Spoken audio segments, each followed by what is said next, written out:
श्री राम। नमस्कार मित्रों। अभिमान में डूब गए बल वैभव और वंश, नहीं जानो तो जान लो कौरव रावण कंस। मित्रों, अभिमान एक बहुत बड़ी बुराई है। अभिमान बहुत बड़ा पाप है। अभिमान करना बहुत बड़ा पाप है, क्योंकि अभिमान में आज इतिहास में भी यदि हम उठा करके देखें, शास्त्रों के अनुसार देखें, तो रावण जैसे राजा जिनके पास इतनी संपत्ति थी, सोने जैसी लंका थी, परंतु अभिमान में सब डूब गई। कौरव, इतनी बड़ी सेना कौरवों के पास, लेकिन अभिमान में सब डूब गए।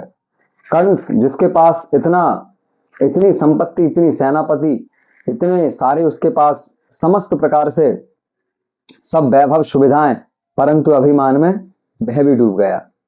अभिमान बहुत बड़ी बुराई है। अभिमान करना बहुत बड़ा पाप है। अरे, हमको यदि अभिमान करना है किस चीज का? आज व्यक्ति अभिमान करता है किस चीज का? केवल अधिकतर अगर आज के समय में युग में देखा जाए तो अभिमान केवल पैसों का रहता है कि बहुत जिस पे अभिमान पैसा आदि दौलत हो गया तो उसको बहुत। एक मित्रों, एक बहुत अच्छा दोहा है, ईर्षि घृणी नित्य शंकितः। ईर्षि घृणी नित्य शंकितः क्रोधनो क्रोधनो पर भाग्योपजीवितः।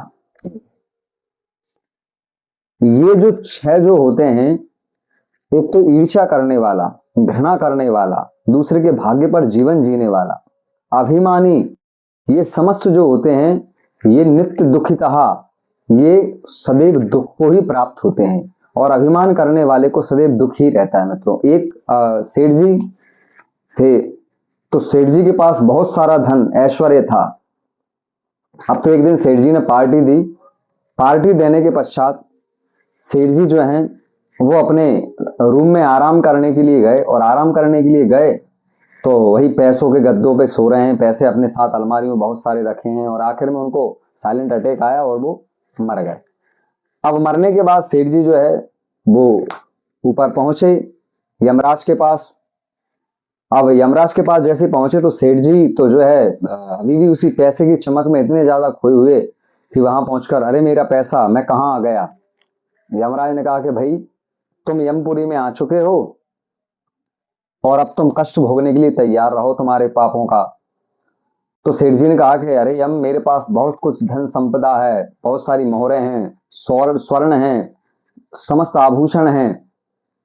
इस प्रकार से हमने कहा ठीक है भाई, तुम लेकर के आओ। अब वो यहाँ लेकर के आया अपना धन संपदा। तो यम ने कहा कि भाई एक बार बताओ, ये करेंसी तो यहाँ नहीं चलती।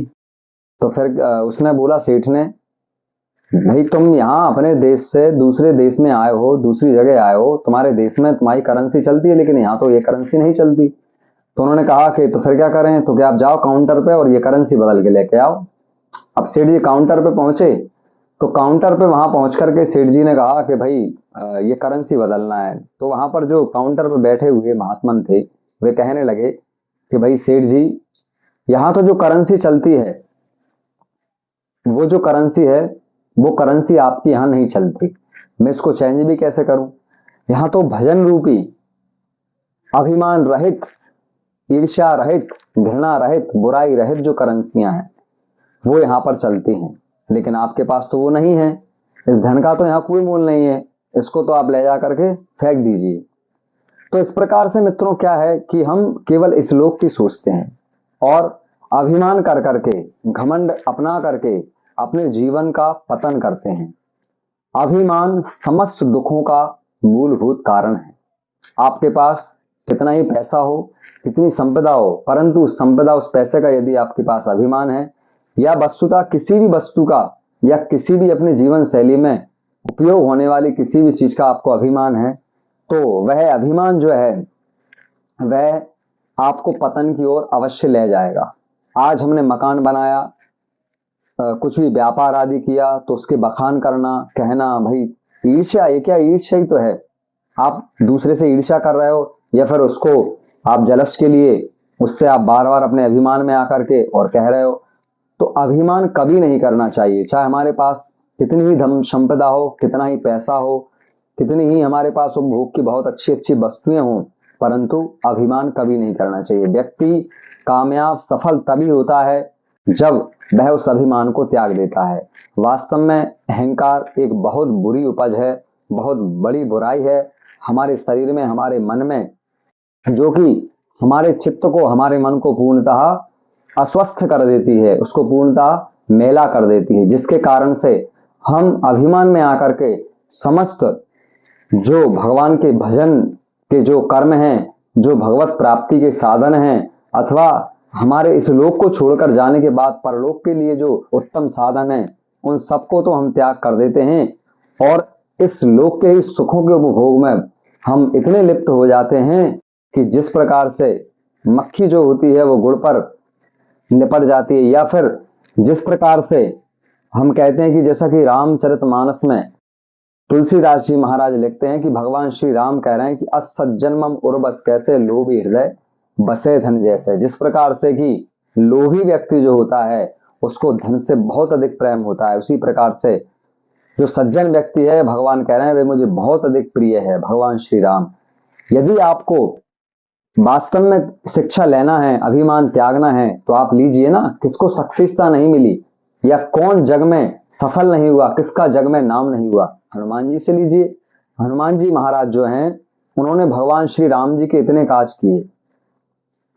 राम कथा सुनवे को रसिया, और तो और जब वो केवल कोई नहीं गया तो समुद्र के उस पार लंका की और माता की खोज के लिए रावण के निशाचरों की नगरी में जहां जाकर के हनुमान जी वहां गए तो सही, और वहां जाकर के उन्होंने रावण को समझाया, रावण से भी कहा कि तू अभिमान मत कर, अपना अभिमान त्याग दे, तूने इतना बड़ा अपराध तो कर दिया है माता का हरण करके, लेकिन यदि अभी भी तू अपना अभिमान त्याग कर भगवान की शरण में चला जाएगा तो रावण, मैं सत्य कहता हूं भगवान इतने करुणा निधान है, इतने दयालु हैं कि वे अभी भी तुझे क्षमा कर देंगे। लेकिन रावण जैसा अभिमानी ना माना, और क्या हुआ, उसका वंश सहित समूल नाश हुआ, सब संपदा, सब उसका वैभव, सब कुछ नष्ट हुआ। तो इसलिए अभिमान कभी नहीं करना चाहिए। हमारे जितने भी महापुरुष हुए जिनके पास इतना ज्ञान रहा, उन ज्ञानी पुरुषों ने कभी भी, जो साधक होता है वास्तव में जीवन में, जो साधना करते हैं, बड़े बड़े ऋषि महर्षि तपस्वी आपने देखे हो जो गुफाओं में आज भी साधनाएं कर रहे हैं। अरे हमारे महापुरुष हमारे जीवन में जो स्वयं भगवान कृष्ण, भगवान श्री राम, इन्होंने भी तो कितने कष्ट भोगे, लेकिन इन्होंने कभी भी उस वैभव संपदा इन पे भी बहुत थी, राज्य इनके पास भी बहुत था, ये भी राजा थे, परंतु कभी इन्होंने अभिमान नहीं किया। इतिहास में भी कई राजा ऐसे हुए जिन्होंने अपने जीवन में अभिमान को त्यागा, बल्कि उस अभिमान को त्याग के अपने राष्ट्र की रक्षा के लिए उन्होंने अपने प्राणों का बलिदान दिया। तो मित्रों, अभिप्राय यही है कि इतिहास में भी जिन्होंने अभिमान किया, अहंकार जिन्होंने अपने जीवन में रखा, वो अवश्य ही समूल नष्ट पतन की ओर चले गए, और जिन्होंने वास्तव में, जिनके पास संपदा हो अथवा ना हो लेकिन अभिमान रहित जो रहे, वो वास्तव में सुखों का उन्होंने मानसिक रूप से बहुत अच्छा उपभोग किया और भगवत कृपा को प्राप्त किया। तो अभिमान से दूर रहें, ये एक बहुत बड़ी बुराई है। और आप सभी सुखी रहें, मस्त रहें। जय श्री राम।